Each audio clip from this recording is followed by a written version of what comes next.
District of Columbia Stadium in Washington, D.C., the All-Star Baseball game. Good afternoon, baseball fans. This is Joe Garagiola welcoming you to the District of Columbia Stadium in the first All-Star Baseball game of 1962. A beautiful day here in Washington. The temperature at noon, 78 degrees. Humidity, 41%. The wind, 9 miles per hour from the west-northwest. Although on the field, a real hot, non-windy day, let's put it that way. The ball players complaining about it. A high double-deck stands here, which really cuts off the wind. And as far as the ball players' weather report, the infield, the grass part, really fast. The outfield, the ball was really scooting off the outfield grass, and all the infielders going around warning each other to watch for the high sky.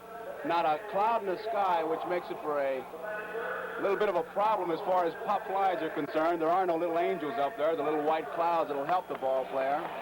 And here come the ball players. From the Cincinnati Reds, the manager, and of course the manager of the National League All-Stars, Fred Hutchinson. Johnny Keane, manager of the St. Louis Cardinals, who'll be coaching at third base for the National League All-Stars. And from the Mets, Casey Stengel.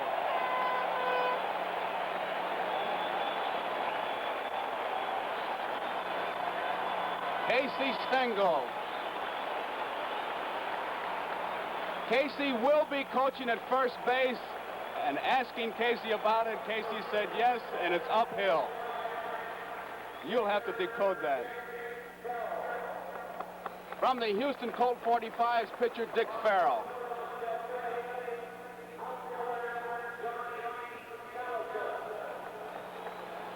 Johnny Callison of the Philadelphia Phillies, outfielder. Johnny Callison. Richie Ashburn from the New York Mets. Richie Ashburn. Bob Perky from the Cincinnati Reds. One of the big winners so far among the pitchers in the National League, Bob Perky. From the Chicago Cubs, Ernie Banks, playing at first base this year, Ernie Banks.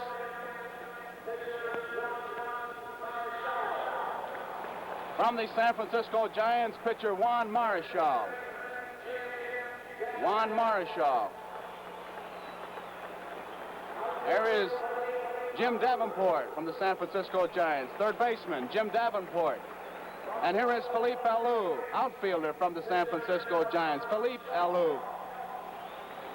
From the Milwaukee Braves, pitcher Bob Shaw. Bob Shaw from the Milwaukee Braves, a pitcher.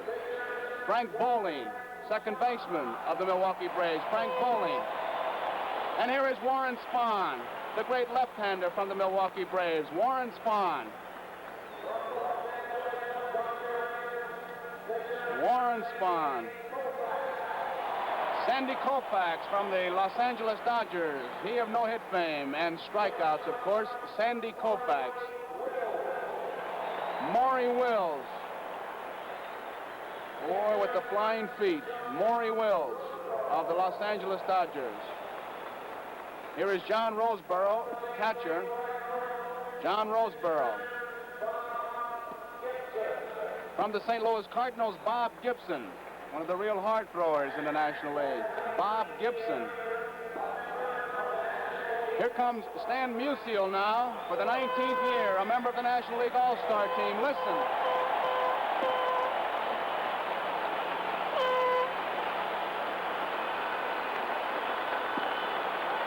Stan the Man Musial for the 19th year, a member of the National League All-Star team. And now the starting lineup.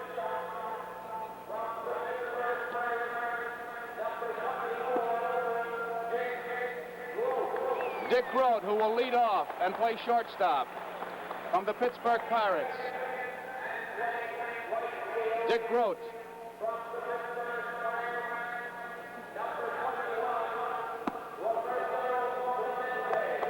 Batting second, it's Roberto Clemente. from the Pittsburgh Pirates, playing right field. Roberto Clemente batting second in right field. Willie Mays, a familiar number 24 from the San Francisco Giants in center field. Willie Mays. Say hey, Willie. There's Orlando Cepeda, who will bat in the cleanup spot at first base from the San Francisco Giants. Orlando Cepeda. From the Los Angeles Dodgers, Tommy Davis in left field. Tom Davis.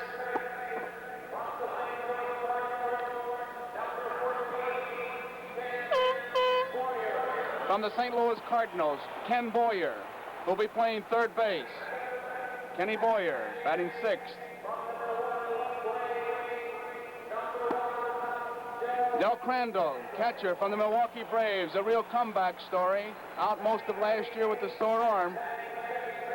He'll be batting seventh and catching. Del Crandall from the Milwaukee Braves. Bill Mazeroski, who'll bat eighth and play second base from the Pittsburgh Pirates. Bill Mazeroski.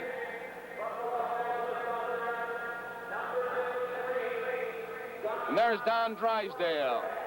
Real good sidearm fastball and a good sharp breaking curveball. Don Drysdale, the starting pitcher. Drysdale so far has won 15 and lost 4.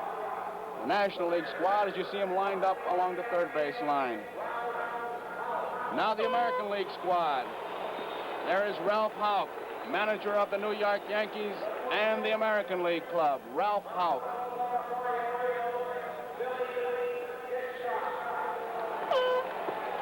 There's Billy Hitchcock, manager of the Baltimore Orioles, who will be coaching for Ralph Houck this afternoon. And here is Mickey Vernon, manager of the Washington Senators. Mickey Vernon.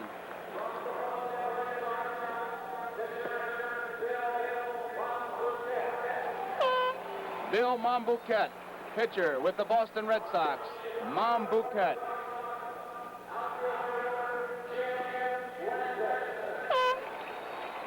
Jim Landis, outfielder from the Chicago White Sox. Jim Landis. Lee Thomas from the Los Angeles Angels. Lee Thomas.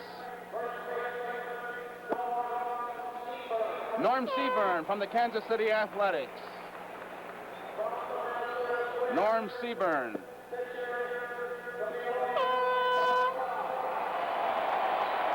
Camilo Pascual from the Minnesota Twins. Had some great years here in Washington. Camilo Pascual from the Minnesota Twins.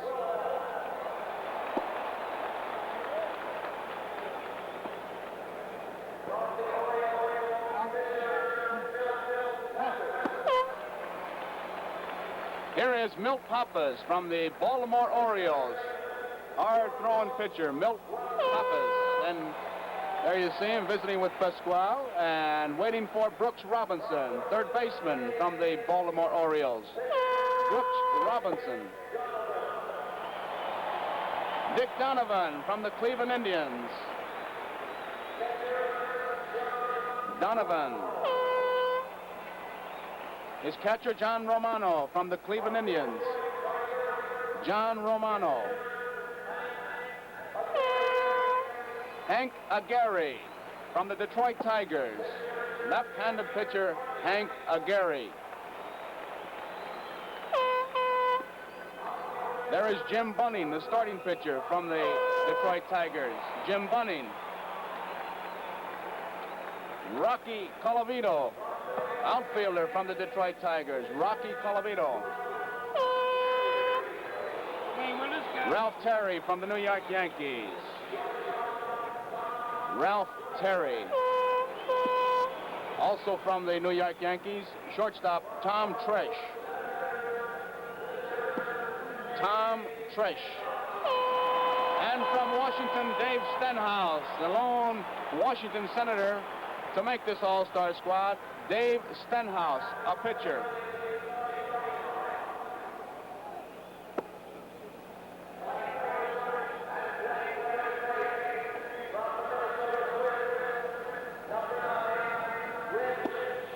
The starting lineup, there is Rich Rollins, the amazing rookie from the Minnesota Twins, who will lead it off for the American League.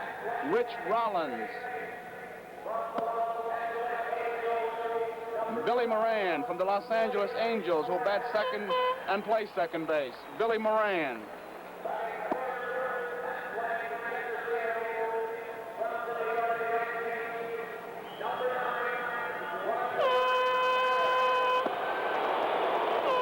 Roger Maris, who will bat third and play center field from the New York Yankees. Roger Maris. Mickey Mantle, an amazing story this year, will play right field. Mickey Mantle will bat fourth. The shot of the two bombers, Maris and Mantle. Jim Gentile from the Baltimore Orioles will play first base. Jim Gentile.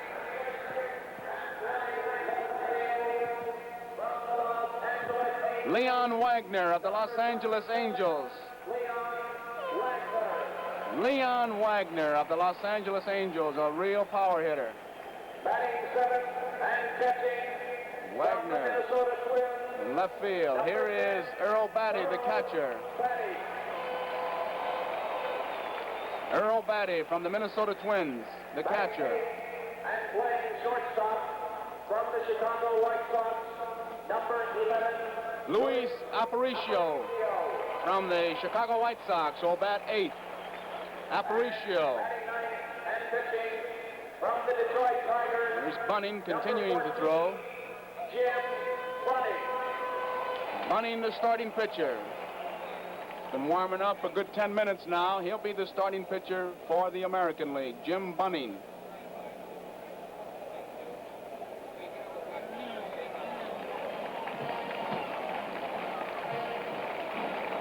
And now, ladies and gentlemen, as Hail to the Chief is played, the President of the United States, John F. Kennedy. The President, who will throw out the first ball. All the photographers having a field day.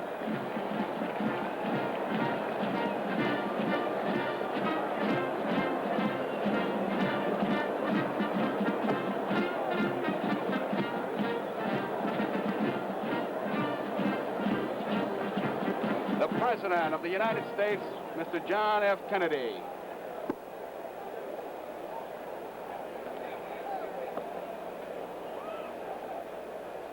As the Commissioner of Baseball, Mr. Ford Frick to the President's left.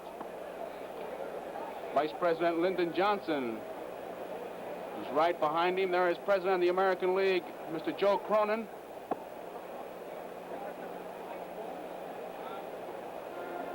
And now, our national anthem.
All-Star baseball game is being brought to you from District of Columbia Stadium in Washington, D.C.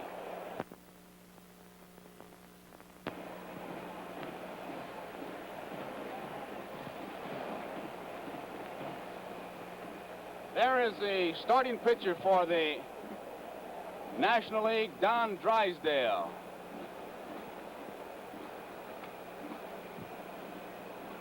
A hot, humid, warm day here. A great day for baseball. Two great ball clubs, certainly picked by the players in both leagues. Starting pitchers Drysdale against Bunning. And a familiar voice that we've heard many times on All-Star broadcasts to bring you the exciting play-by-play. Here is Mel Allen. Hello there, everybody. Thank you very much, Joe Garagiola. I was just thinking, it is the first time that I have followed Joe Garagiola, who just followed the President of the United States. And Stan Musial. And Stan Musial. He's got a pretty good toss.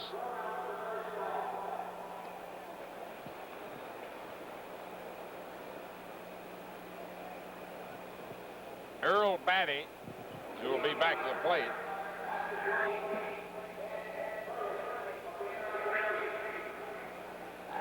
Going over to get the President's autograph and talk to him. Just like any other fan, and throwing it out again for the benefit of the photographers. The Midsummer Day's Dream, the stars of the American and National League. It's the 32nd All-Star game. One of them ended in a tie last year, you'll remember. The American League has won 16, lost 14. The series began in 1933. They had no game in 45, World War II year. And this is the fourth successive season that two All-Star games will be played. The American League got off to a tremendous margin in wins, but of late, the National League has been coming back. Now, at first base for the American League, Jim Gentile of the Baltimore Orioles. Billy Moran, who made a fine comeback after failing somewhat in his start with the Cleveland Indians. At second base from the Angels, and at shortstop, the great Louis Aparicio of the Chicago White Sox. One of the great rookies of the season at third base, Rich Rollins of the Minnesota Twins. In left field, Leon Wagner of the Los Angeles Angels. In center field, Roger Maris of the New York Yankees. And in right field, you've got Mickey Mantle. Back to the plate is Earl Batty, and doing the pitching is Jim Bunning. Jim Bunning, by the way, in his first full season with the Detroit Tigers, made his first appearance in an All-Star game and turned in a perfect performance in the innings that he worked. We're all set to go with Dick Grote leading off. Dick Grote of the Pittsburgh Pirates.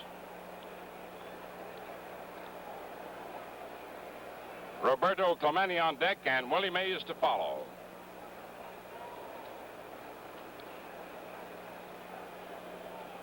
Jim Bunning throws a lot of sidearm stuff. Dick Grote can hit to all fields, and they're playing him straight away. A wonderful leader. And the first pitch is outside, ball one. Looks like Batty and Bunning were crossed up right on the very first pitch. Of course, you come up with pretty simple signs, but don't ever think that this is just another ball game. All the hoopla that goes before it, it's the outside pressures that tell you it's something different. Time is being called now while a brigade goes out to the bullpen out in left center field. There they go. Look like they've been left over from a track meet. Both bullpens, Joe, are in left field. They have a dividing line, of course. Earlier in the year, they did not have a shade over the bullpen bench, but they do have now, of course. You can see that's a pretty good drive out there, Mel, 410 feet. Jim Bunning waiting. Now Dick Grote, hitting .320 on the season with a count of 1-0. Low and inside. Ball two. 2 balls, no strikes.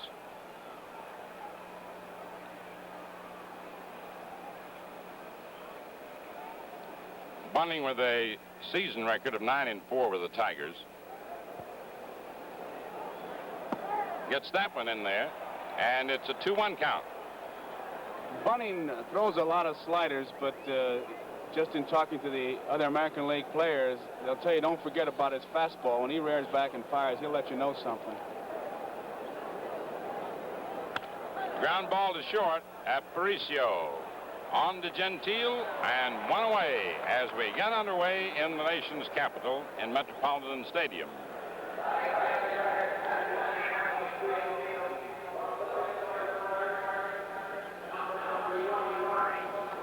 Now coming up, Roberto Clemente of the Pittsburgh Pirates, hitting .342 on the season.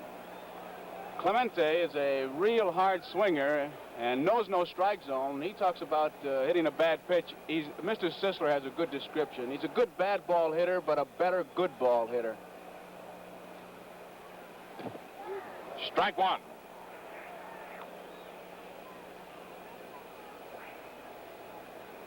Nothing one to count on Clemente. He'll hit to all fields. Curve is missed, and he fooled him that time, didn't he, Joe? By the way, friends, this program is authorized under television rights granted by the Commissioner of Baseball solely for the entertainment of our audience. And any publication, reproduction, or other use of the pictures, descriptions, and accounts of this game without the express consent of the Commissioner is prohibited. No balls, 2 strikes, 1 out. There it is to the opposite field for a base hit. Mantle running over. Up for the ball. Clemente's going to go for 2. Here's a beautiful throw, but it is off the bag, and it's a double for Clemente. The thing they say about Clemente, Mel, is that when a pitcher gets 2 strikes on him, that the pitcher's in a hole because he may try to waste one, and Clemente will hit it, and that's exactly what he just did. Now coming up is the great Willie Mays. Willie Mays of the San Francisco Giants, hitting .304 on the season. But there's a fellow whose batting average doesn't matter very much when you try to evaluate him, Joe.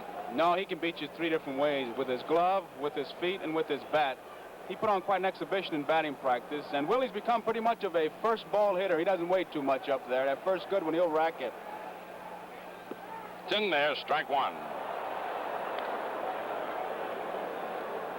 On deck is Orlando Cepeda, which gives the National League All-Stars a pretty good 1-2 punch, as it does the Giants during the regular season. Curve outside, a 1-1 count. There's no pitching around him. You pitch around Willie to get to Cepeda, you're really asking for it. 1 out, Clemente on second base.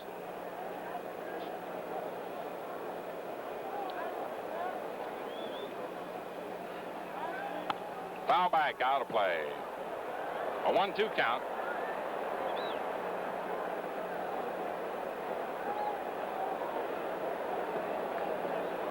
Bunning many times will start the curveball behind the right-hand hitter, hoping to catch that inside corner. It's in a pretty good spot right now, 1 ball and 2 strikes, to show Willie a pretty good curveball. Curve is inside. Ball 2, 2-2. Roberto Clemente on second base. 1 out. A 2-2 count on Willie Mays. Mel, when was the last time you saw the center fielders straight away for Willie, directly in line with the bag? Defensively, they really play Willie straight away. You can see him right in line. They can't shade him either way. When Willie first came up, they played him pretty much to pull. There's a shot foul down the third baseline. I'll tell you one thing about Willie Mays. As far as All-Star Game competition is concerned, Clemente moving back to second. He has an All-Star Game lifetime average of .425,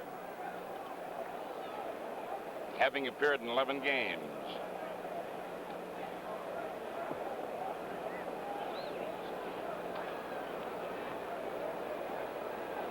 Willie cracked his bat and went over to get another one. Great clutch player. Clemente leading off second. 1 out, first inning. And it's high. Ball 3, 3-2.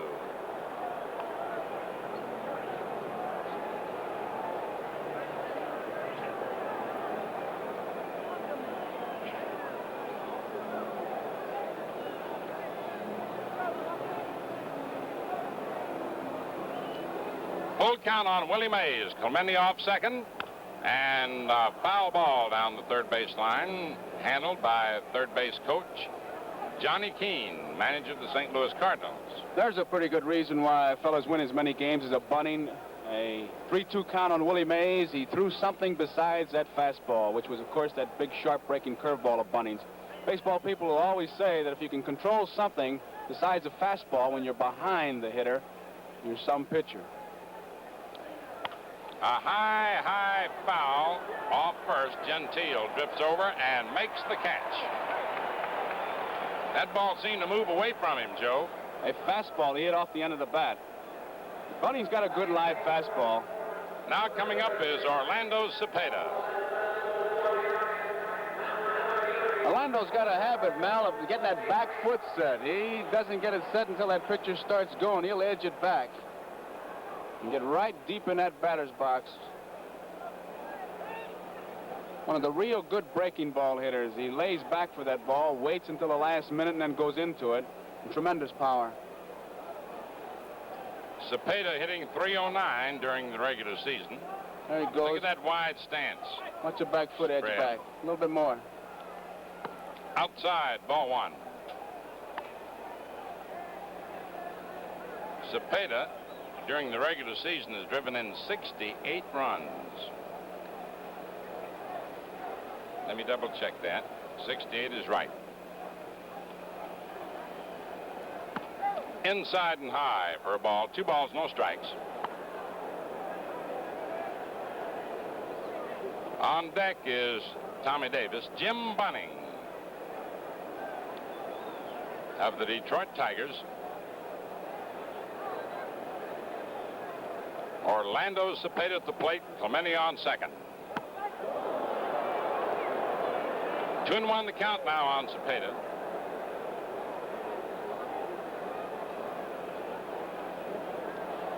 Remember Whitey Lockman's great story the first time he saw Cepeda. He told Bill Rigney, who was then managing the ball club, he was about 3 years away. And Rigney said, away from what? And Whitey Lockman said, from the Hall of Fame. There's a high pop. Earl Batty under it and has it. And the side is retired. No runs, 1 hit, no errors, 1 left on. And so at the end of the first half inning, the score, National League nothing, American League coming to bat.